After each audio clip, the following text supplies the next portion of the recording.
এটা আপনার জিপিতে খুব কমনলি আসবে যে হঠাৎ করে চোখের পাতা পড়ে গেছে। চোখের পাতা পড়ে গেলে আমরা কজগুলোকে মনে রেখে এমডি শোয়েব, M for myasthenia gravis, D for dystrophic myotonia, S for snake bite or senility, Horner syndrome, ocular myopathy or oculomotor nerve palsy, Eaton Lambert syndrome and botulism. These are the most common cause of ptosis. So ptosis নিয়ে আসলে আমরা প্রথমত খেয়াল করি পেশেন্টের pupillary কন্ডিশনটা।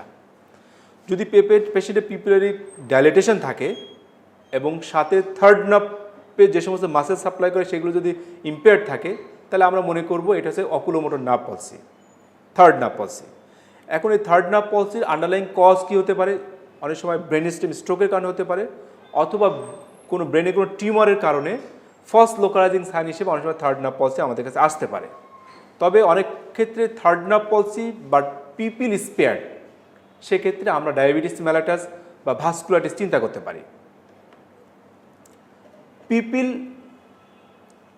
টসিস but pupil is constricted, bilateral partial ptosis but pupil is constricted, সেক্ষেত্রে আমাদের ফিচার্স অফ হর্নার সিন্ড্রোম আছে কিনা, যেমন অ্যানাপথ্যালমোস, অ্যানহাইড্রোসিস, এগুলো আছে কিনা আমরা খেয়াল করব।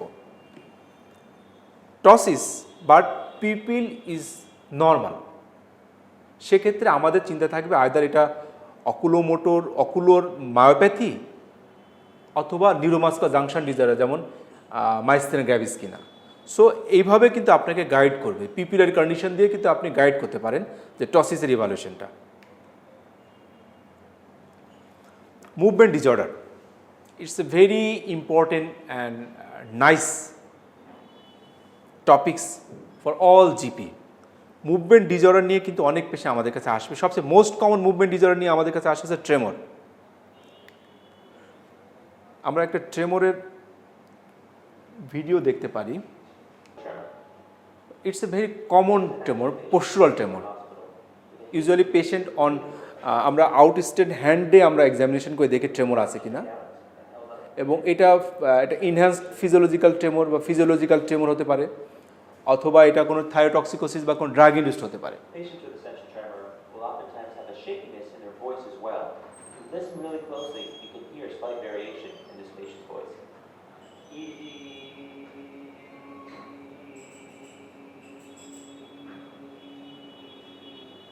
Resting tremor. It's a very pathognomic tremor for Parkinson disease. এই ধরনের ট্রেমর আপনার প্র্যাকটিসে অনেক পাবেন। তো এই ট্রেমরগুলো পেলে অবশ্যই আপনাকে তার রিজিডিটি আছে কিনা বা আদার ফিচার্স অফ পার্কিনসনিজম আছে কিনা সেটা আপনাকে খেয়াল করতে হবে। এবং এই ধরনের জ ট্রেমর খুব pathognomonic for Parkinson disease. Head tremor is very important for postural tremor বা স্পেশালি সেরিবেলার ট্রেমর বা এসেনশিয়াল ট্রেমর।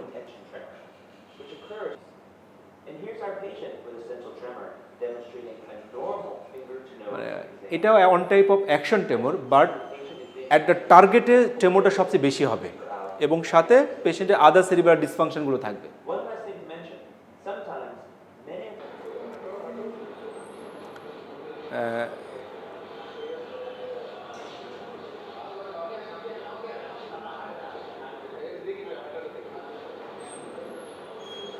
আপনারা দেখতে পাচ্ছেন যে এখানে পেশেন্ট একটা কিছু ইনভলেন্টারি মুভমেন্ট হচ্ছে সাডেন, হঠাৎ করে, এবং ইউজুয়ালি কোনো স্টিমুলাসে এটা বাড়ে। এটা one type of myoclonic jerk. আমরা যখন সিজারের ক্লাসিফিকেশনে দেখছিলাম যে মায়োক্লোনিক, এটা একটা মায়োক্লোনিক জার্কের একটা উদাহরণ। এবং এই পেশেন্টের কারণ ছিল হচ্ছে একটা এসএসপি, সাবঅ্যাকিউট স্ক্লেরোজিং প্যানএনসেফালাইটিস।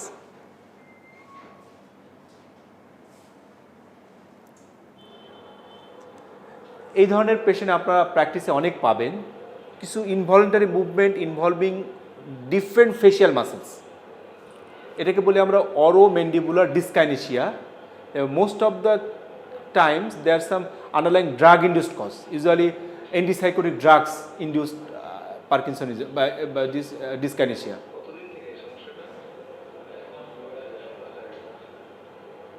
এবং এই ধরনের পেশেন্ট আসলে এটা ট্রিটমেন্ট হলো অবশ্যই stop the drug and give some anticholinergic drugs. Patient will response very well.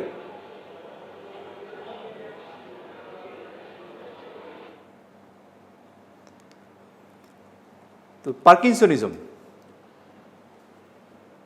ব্র্যাডিকাইনেশিয়া with rigidity and not tremor with postal disturbance, তখন তাকে বলে আমরা পার্কিনসনিজম। যদি পেশেন্টের এই ফিচারের সাথে একটা ওল্ডার এজ গ্রুপ, তার কোনো কারণ আমরা খুঁজে পাচ্ছি না, ইউনিল্যাটারাল অনসেট, তখন তাকে বলি আমরা পার্কিনসন ডিজিজ। যদি দেখা যাচ্ছে না bilateral onset, young age or older age, any age group, bilateral onset, symmetrical onset, underlying there is some causes, তখন তাকে বলি আমরা সেকেন্ডারি পার্কিনসনিজম। আমরা সবাই জানি যে Parkinson disease is a disease of the extrapyramidal system. যখন পার্কিনসন ডিজিজের সাথে এক্সট্রাপারিমেনাল সিস্টেমের সাথে কিছু অন্য সিস্টেম ইনভলভমেন্ট থাকে, হতে পারে সেটা পারিমেনাল ট্র্যাক্ট ইনভলভমেন্ট অথবা সেন্সরি ট্র্যাক্ট ইনভলভমেন্ট অথবা সেরিবেলার ইনভলভমেন্ট, তখন তাকে বলে আমরা পিডি প্লাস। তো এটা আমরা ক্লিনিক্যালি কিন্তু বুঝতে পারি। এখানে একটা আমরা ভিডিও দেখবো একটা পার্কিনসন ডিজিজের। এটা দেখেন, প্রথমে একটা রেস্টিং ট্রেমর আছে পেশেন্টের, স্টুপ পোস্টার। পেশেন্টকে এটাকে বলে আমরা রিইমার্জেন্ট ট্রেমর। প্রথমে পেশেন্ট রেস্টের কন্ডিশনে ট্রেমর ছিল, কিন্তু যখন আমি প্রথমে হাতটাকে স্ট্রেস করলাম তখন কিন্তু ট্রেমর কমে গেছিলো, তারপরে কিন্তু ট্রেমরটা আবার বেড়ে গেছিলো। এইটাকে বলে রিইমার্জেন্ট ট্রেমর, এবং it is very pathognomonic for Parkinson disease. এবং সাথে পেশেন্টের স্টুপ পোস্টার, মোনোটোনাস ভয়েস খুব বেশি common in case of Parkinson disease.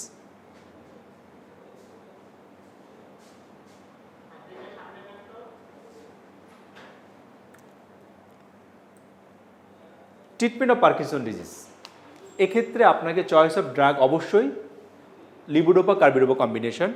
আমরা 110 মিলিগ্রাম হাফ ট্যাবলেট টিডিএস দিয়ে শুরু করব 7 দিন, এরপরে আমরা ডোজটাকে আস্তে আস্তে বাড়াবো।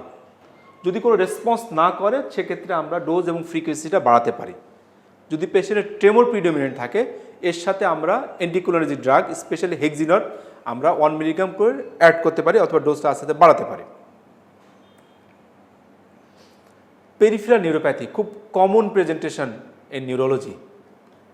আগে মনে করা হতো যে most of the peripheral neuropathy is idiopathic, কিন্তু এখন ইনভেস্টিগেশন ফ্যাসিলিটির কারণে আমরা অ্যাটলিস্ট 80 to 90% পেশেন্ট কিন্তু পেরিফেরাল নিউরোপ্যাথির আন্ডারলাইং কজ ডায়াগনোসিস করতে পারি, এবং সেই অনুযায়ী কজ অনুযায়ী ট্রিটমেন্ট করলে কিন্তু পেশেন্টের রেসপন্স অনেক ভালো হয়।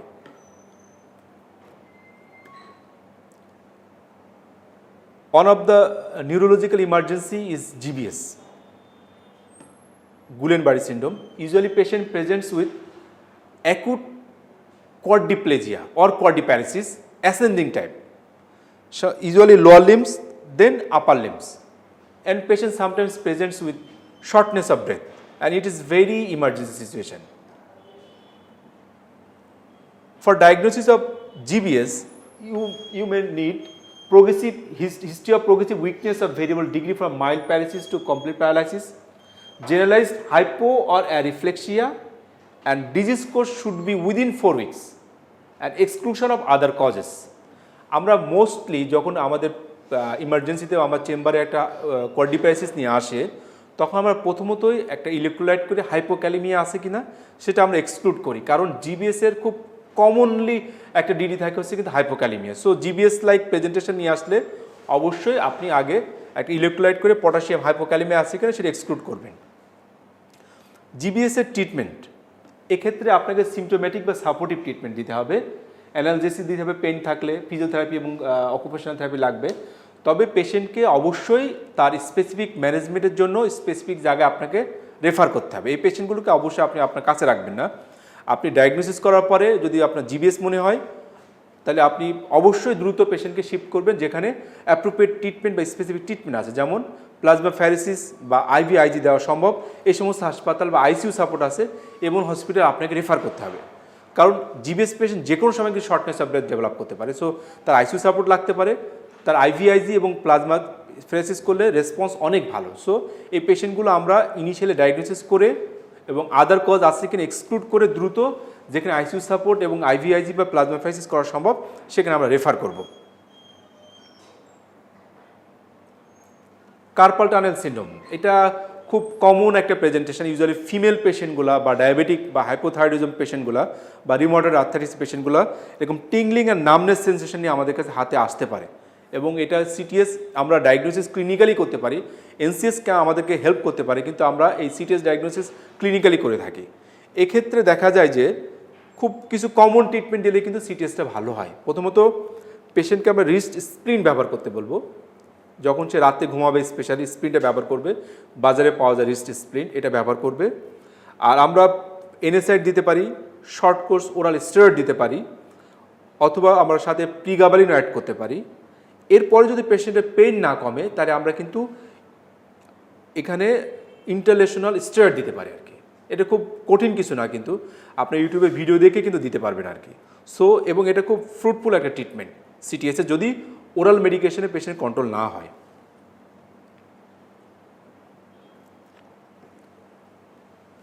ডিমেনশিয়া, এটা খুব মানে আনকমন না হলেও আমাদের কাছে পেশেন্ট আসে ডিমেনশিয়া নিয়ে, যে হঠাৎ করে সে ভুলে যাচ্ছে বা অনেক দিন যাবত সে ভুলে যাচ্ছে। সো এরকম ভুলে যাওয়া রোগী আসলে আমরা প্রথমত চেষ্টা করব কিছু কোনো আন্ডারলাইং রিভার্সিবল কজ আছে কিনা সেটা দেখার জন্য। এই কারণে হাইপোথাইরয়েডিজম আছে কিনা, তার ভিটামিন ডেফিসিয়েন্সি আছে কিনা, তার নর্মাল প্রেশার হাইড্রোকেফালাস আছে কিনা সেটা আমরা সিটি স্ক্যান করা লাগতে পারে, সাবডল হেমাটোমা আছে কিনা, ক্রনিক কোনো ইনফেকশন আছে কিনা, নিউরোসিফিলিস, টিউবারকুলোসিস, প্রোটোজাল ইনফেকশন, ব্রেন টিউমার, এগুলো মানে রিভার্সিবল কোনো কারণ আছে কিনা সেটা আমরা প্রথমে এক্সক্লুড করার পরে আমরা পরে বলবো যে এটা হলো একটা ইডিওপ্যাথিক বা একটা ডিজেনারেটিভ ডিমেনশিয়া। আমরা ডিমেনশিয়া ডায়াগনোসিস করার জন্য বা তার ক্যাটাগরাইজ করার জন্য একটা চার্ট ইউজ করি, এমএমএস স্কোর করি আমরা। এখানে বাংলা একটা এমএমএস স্কোর আমরা দিয়েছি, আপনারা দেখবেন। এই স্কোর করে আমরা দেখি পেশেন্টের ডায়াগনোসিস করতে পারি যে তার ডিমেনশিয়া আছে কিনা, এবং ডিমেনশিয়া থাকলেও তার ক্যাটাগরিটা কেমন। যদি স্কোর 25 থেকে 30 হয় তাহলে এটা নর্মাল বলা যেতে পারে। 20 থেকে 25 স্কোর হলে আমরা সেটাকে বলবো মাইল্ড ডিমেনশিয়া। 10 থেকে 20 হলে আমরা মডারেট। 10-এর নিচে থাকলে আমরা সেটাকে বলবো সিভিয়ার ডিমেনশিয়া। কারণ এই মানে ডিগ্রির মানে সিভিয়ারিটির উপর ভিত্তি করে ট্রিটমেন্ট কিন্তু ডিফারেন্ট। যদি মাইল্ড টু মডারেট হয় সেক্ষেত্রে আমরা রিভাস্টিকমিন ইউজ করবো, 1.5 মিলিগ্রাম 12 আওয়ারলি দিয়ে এটা আমরা ডোজটা আরও বাড়াতে পারবো। বাট মডারেট টু সিভিয়ার যদি হয় সেক্ষেত্রে ডিমেনশিয়ার জন্য আমরা মেমান্টিনটা ইউজ করতে পারবো, ডিমেন্টা নামে পাওয়া যায়। অন ট্যাবলেট বিডি দিয়ে শুরু করে আমরা ডোজটা আরও বাড়াতে পারি। এই কারণে মডারেট কেসের ক্ষেত্রে কিন্তু আমাদের ফ্লাকচুয়েশন আছে। তবে মনে রাখবেন যে সবসময় ডিমেনশিয়ার মেইন স্টে অফ ট্রিটমেন্ট কিন্তু রিভাস্টিকমিন। এছাড়া আদার কিছু ড্রাগস আমরা ইউজ করতে পারি, যেমন নিউরোলেপটিক, প্যারাসিটাম, ইভেন জিঙ্গো বিলোবা, এগুলো কিন্তু আমরা ইউজ করতে পারি। ডিমেনশিয়ার কিছু স্টাডিতে দেখা গেছে যে এগুলোর অ্যানেকডোটাল অনেকগুলো ডাটা আছে, এগুলো যে কিছুটা হেল্প করে আমাদের।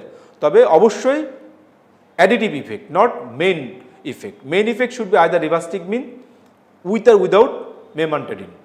যদি মডারেট টু সিভিয়ার হয় সেক্ষেত্রে আমরা রিভাস্টিকমিনের সাথে মেমান্টিন অ্যাড করতে পারি। বাট মাইল্ড টু মডারেট ক্ষেত্রে অবশ্যই আমরা রিভাস্টিকমিন দিব এবং এটা ডোজটা আমরা অ্যাডজাস্ট করতে পারি। আসলে মাইস্থিনিয়া ক্রাইসিস বা ক্লোনিয়ার যে ক্রাইসিসগুলো খুব কমনলি আপনাদের কাছে আসবে না, কিন্তু যদি একটা পেশেন্টের প্রিভিয়াস হিস্ট্রি থাকে, তার মাইস্থিনিয়া গ্র্যাভিস ছিল, হঠাৎ করে পেশেন্ট তার শ্বাসকষ্ট হচ্ছে বা তার উইকনেসগুলো বেড়ে গেছে, অবশ্যই দ্রুত এই পেশেন্টগুলো আপনারা রেফার করবেন এবং এদের আইসিইউ সাপোর্ট লাগতে পারে এবং আদার আইভিআইজি বা প্লাজমাফাইসিস লাগতে পারে। সো এই পেশেন্টগুলোকে অবশ্যই আপনাকে রেফার করতে হবে, আপনাকে বুঝতে হবে যে এটা মাইস্থিনিয়া ক্রাইসিস। যখন এটা প্রিভিয়াসলি ডায়াগনোস মাইস্থিনিয়া পেশেন্ট আপনার কাছে আসবে with sudden shortness of breadth or increase weakness, তখন আপনি অবশ্যই পেশেন্টকে দ্রুত রেফার করবেন। এটা আমাদের জানতে হবে। আপনি কখনো রেফার করে পেশেন্টকে রেফার করলে আপনার কখনো ডিমান্ড কমবে না, বরং আপনি যদি পেশেন্টকে অ্যাপ্রোপ্রিয়েট যে রেফার করতে পারেন, এটা কিন্তু আপনার জন্য ভালো, পেশেন্ট কিন্তু আপনাকে কখনো অখুশি হবে না, আরও ভালো বলবে আপনাকে। সো আপনি অ্যাপ্রোপ্রিয়েট জায়গায় তার পেশেন্টকে রেফার করার চেষ্টা করবেন।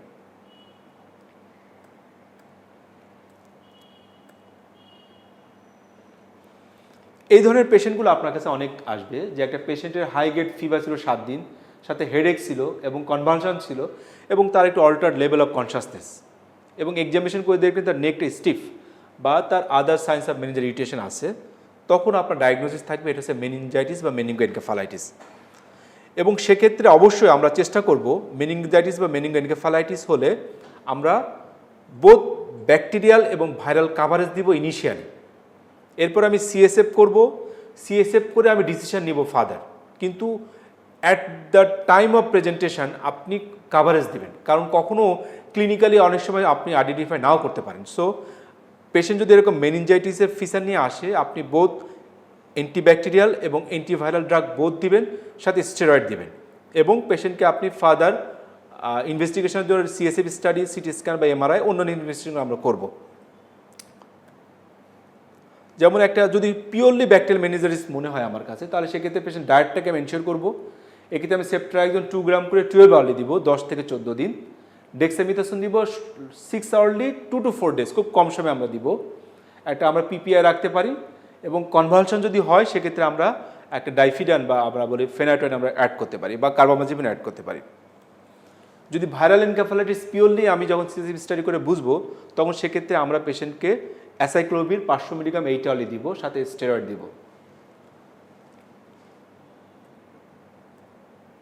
টিউবারকুলার মেনিনজাইটিস যদি আমি CSF স্টাডি করে দেখি বুঝতে পারি যে টিউবারকুলার মেনিনজাইটিস, বা MRI বা সিটি স্ক্যান করে যদি TBM মনে হয়, সেক্ষেত্রে আমি অ্যান্টিটিবি ড্রাগ দিব। আমরা সবাই জানি যেভাবে আমরা বডি ওয়েট হিসাব করে আমরা অ্যান্টিটিবি ড্রাগ দিব 2 থেকে 3 মাস। এরপরে আমি মেইনটেনেন্স থেরাপি দিব অ্যাটলিস্ট, যদি শুধুমাত্র টিউবারকুলার মেনিনজাইটিস হয় তাহলে টোটাল 1 বছর। যদি টিউবারকুলোমা হয় তাহলে আমি 12 থেকে 18 মাস পর্যন্ত। যদি বোনস ইনভলভমেন্ট হয়, পটস ডিজিজ হয়, সেক্ষেত্রে আমি 2 বছর এনডিটিবি ড্রাগ দিব। এক্ষেত্রে ইনিশিয়েশন থেরাপি আমরা প্রথম 2 থেকে 3 মাস দিব, আর মেইনটেনেন্স থেরাপি আমরা টোটালটা আইদার 1 বছর, 1.5 বছর বা 2 বছর, যেটা আমি বললাম সেভাবে আমরা ম্যানেজ করব। তবে TBM ম্যানেজের একটা অন্যতম গুরুত্বপূর্ণ ড্রাগ হলো স্টেরয়েড। এক্ষেত্রে স্টেরয়েডটা আমাদেরকে ডোজ অ্যাডজাস্ট করে দিতে হবে। যদি পেশেন্টের GCS কম থাকে এবং ফোকাল নিউরোলজিক্যাল সাইন থাকে, সেক্ষেত্রে স্টেরয়েডটা দিব আমরা 8 সপ্তাহ। প্রথম 4 সপ্তাহ দিব আমরা IV, পরের 4 সপ্তাহ দিব আমরা ওরাল। প্রথম 4 সপ্তাহ IVর ভিতরে ফার্স্ট উইকে দিব 0.4 milligram per kg body weight, then 0.3, then 0.2, then 0.1 milligram per kg body weight. Next 4 weeks oral মেডিকেশনে আমরা ফার্স্ট উইকে দিব 4 milligram in respective of body weight, then 3, then 2, then 1 milligram dexamethasone or equivalent dose steroid. যদি no focal neurological sign অথবা GCS 15 থাকে, সেক্ষেত্রে আমরা duration হবে 6 weeks. Patient may present with as weakness of all 4 limbs or both lower limbs. তখন তাকে বলি আমরা স্পাস্টিক, তখন তাকে বলি আমরা paraplegia, either spastic or flaccid, or quadriplegia spastic or flaccid. যখন MRC grade 3 or above power থাকে, তখন তাকে বলি আমরা প্যারাসিস, আর যদি তার নিচে থাকে তখন তাকে বলি আমরা প্লেজিয়া। তো একটা পেশেন্ট এরকম অল 4 লিম্বস বা বোথ লোয়ার লিম্বসে উইকনেস নিয়ে আসলে আমাদের প্রথমে মাথায় আসতে হবে যে এটা স্পাস্টিক না ফ্লাসিড। স্পাস্টিকের কিছু কার্ডিনাল ফিচার আছে, যেমন টোনটা বেশি থাকবে, জার্সগুলো এক্সাজারেটেড থাকবে, প্লান্টার এক্সটেন্সর থাকবে, এবং একটা ডেফিনিট সেন্সরি লেভেল থাকবে, ডেফিনিট সেন্সরি লেভেল। বারবার ইনভলভমেন্ট থাকতে পারে বা নাও থাকতে পারে, তখন তাকে বলি আমরা স্পাস্টিক প্যারা অর কোয়াড্রিপ্লেজিয়া। স্পাস্টিক প্যারাপ্লেজিয়া যখন আসবে, তখন আমরা চিন্তা করবো এটা কম্প্রেসিভ না নন কম্প্রেসিভ। কম্প্রেসিভের কজগুলোকে আমরা ভাগ করতে পারি এভাবে, আমরা মনে রাখি সহজে TTI, trauma, tumour, infection. Traumatic disc prolapse আর ট্রমাটিক ভার্টিব্রাল কম্প্রেশন থেকেও হতে পারে কম্প্রেসিভ মায়োলোপ্যাথি। টিউমার যেটা epidural, intradural or intramedullary tumour. Infection যেমন পটস ডিজিজ, টিউবারকুলোসিস বা any other infection can cause spastic কর্ডি or paraplegia, that is compressive variety. Non compressive একটা long list, সবচেয়ে most commonly আমরা পাই সেটা হলো idiopathic transverse myelitis, demyelinating disease specially MS, ADEM, neuromyelitis optica, systemic inflammatory disease যেমন SLE sarcoidosis. Even viral infection can cause non-compressive spastic para or quadriplegia. Some degenerative disease যেমন motor neuron disease, spinocerebellar ataxia, subagot combined degeneration, neurosyphilis, all can cause spastic para or quadriplegia which is non-compressive variety. Compressive থেকে নন compressive পার্থক্য করা যায় এভাবে clinically, যে কম্প্রেসিভগুলো usually পেশেন্টের একটা trauma history থাকতে পারে, তার ডিফর্মিটি থাকতে পারে, আইদার কোনো টেন্ডারনেস থাকতে পারে বা কোনো ডিফর্মিটি হতে পারে বা গিব্বাস থাকতে পারে, এবং এখানে আর্লি বালভার ইনভলভমেন্ট হয়, but non compressive early bulbar involvement হয় না, এক্সেপ্ট ট্রান্সভার্স মাইলাইটিস যেখানে আর্লি বালভার ইনভলভমেন্ট হতে পারে। আর কিছু রেডিকুলার পেইন নিয়ে পেশেন্ট প্রেজেন্ট করতে পারে in case of compressive variety, but non compressive এরকম রেডিকুলার পেইন থাকে না।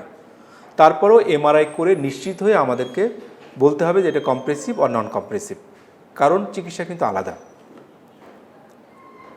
ফ্লাসিড প্যারা আর কোয়াড্রিপ্লেজিয়া আর প্যারাসিস, এটার মোস্ট কমন কজ হচ্ছে motor neuropathy due to any cause like GBS, CIDP, acute intermittent porphyria, diphtheria, some hereditary neuropathy যেমন CMT, Charcot-Marie disease, some poisonous toxin or poisonous disease like thallium, arsenic, OPC or lead poisoning.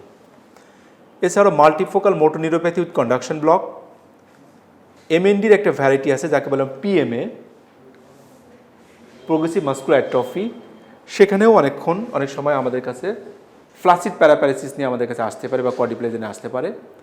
Hypokalaemic periodic paralysis is one of the important DD of GBS, আমরা আগে বলছিলাম, সেটাও ফ্লাসিড প্যারা quadriplegia নিয়ে আসতে পারে। Last but not the least, conversion disorder in young female, there may be conversion disorder can cause flaccid কর্ডিয়া paraplegia. It's a very common scenario in your private practice, like a 25 years old man presented with sudden weakness of both lower limbs. He also complains of incontinence of his bowel and bladder. On examination, his power is MRC 3, deep tendon reflexes are increased, plantar bilateral extensor, and there is definite sensory level up to thoracic 10. So, in this scenario, what is your diagnosis? My diagnosis is spastic paraparesis with definite sensory level. So, এটা compressive হতে পারে আর নন compressive হলে acute transverse myelitis. যদি পেশেন্টের ওরকম কোনো feature না থাকে, তার কোনো গিববাস না থাকে বা কোনো ট্রমা হিস্ট্রি না থাকে, সেক্ষেত্রে আমরা, এবং ইয়াং বয়স, সেক্ষেত্রে আমরা তাকে ট্রান্সভার্স মাইলাইটিসটাকে আমরা সবার আগে নিয়ে আসতে পারি। এবং এটা খুব কমন, ইউজুয়ালি একটা পোস্ট ভাইরাল ইনফেকশান, একটা ভাইরাল ইনফেকশনের প্রিভিয়াসলি হিস্ট্রি থাকতে পারে, নাও থাকতে পারে, পরবর্তীতে আমাদের কাছে এরকম স্পাস্টিক প্যারাপ্লেজিয়া নিয়ে আসতে পারে। এবং এইগুলো পেশেন্ট ইউজুয়ালি সাবঅ্যাকুট অনসেট নিয়ে আমাদের কাছে আসে, এবং এগুলো ম্যানেজমেন্ট কিন্তু খুব আর্লি দিতে পারলে পেশেন্ট রেসপন্স অনেক ভালো থাকে। যেমন এগুলোকে আমরা স্টেরয়েড দিই, সোলুমেড্রল ইঞ্জেকশন 1 গ্রাম করে দিব, 200 ml নর্মাল স্যালের সাথে মিক্সড করে অ্যাটলিস্ট উইদিন 1 আওয়ারের ভিতরে পেশেন্টকে ক্যাথেরাইজ করতে পারি, সাথে অ্যান্টিবায়োটিক দিব, পিপিআই এবং আদার ভিটামিনস দিতে পারি, সাথে পেশেন্টের ফিজিওথেরাপি চলবে। 5 থেকে 7 দিন পরে ইনজেক্টেবল স্টেরয়েড বাদ দিয়ে আমরা তখন ওরাল স্টেরয়েড দিব আরও 3 সপ্তাহ, প্রথমে 60 মিলিগ্রাম, দেন 40 মিলিগ্রাম, দেন 20 মিলিগ্রাম, তারপর আমরা অফ করব। এবং most of the cases patient will improve. তবে অবশ্যই আমরা যদি ফ্যাসিলিটি থাকে এমআরআই করব, এমআরআই করে আমরা এক্স্যাক্ট কস্ট আইডেন্টিফাই করে আমরা ট্রিটমেন্ট করব।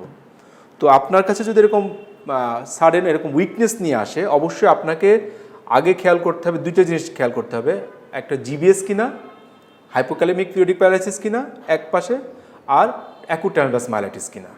সো এই 3টা জিনিস কিন্তু খুব কমনলি আপনি জিপি প্র্যাকটিসে পাবেন, জিবিএস, হাইপোক্যালেমিক পিরিয়ডিক প্যারালাইসিস এবং ট্রান্সভার্স মাইলাইটিস। সো আপনি যদি জিবিএসের পেশেন্টের ট্রান্সভার্স মাইলাইটিস চিকিৎসা দেন তাহলেও কিন্তু হবে না, আবার ট্রান্সভার্স মাইলাইটিস পেশেন্ট যদি আপনি স্টেরয়েড না দিয়ে শুধু জিবিএসের মধ্যে সাপোর্টিভ ট্রিটমেন্ট দেয় তাও কিন্তু হবে না। সো আপনাকে ক্লিন কাট ডায়াগনোসিস করতে হবে যে তার স্পাস্টিক প্যারাপ্লেজিয়া না ফ্লাসিড প্যারাপ্লেজিয়া, এবং সেই অনুযায়ী কিন্তু আপনাকে ট্রিটমেন্ট করলে পেশেন্টের রেসপন্স অনেক ভালো হবে। That's all, thank you.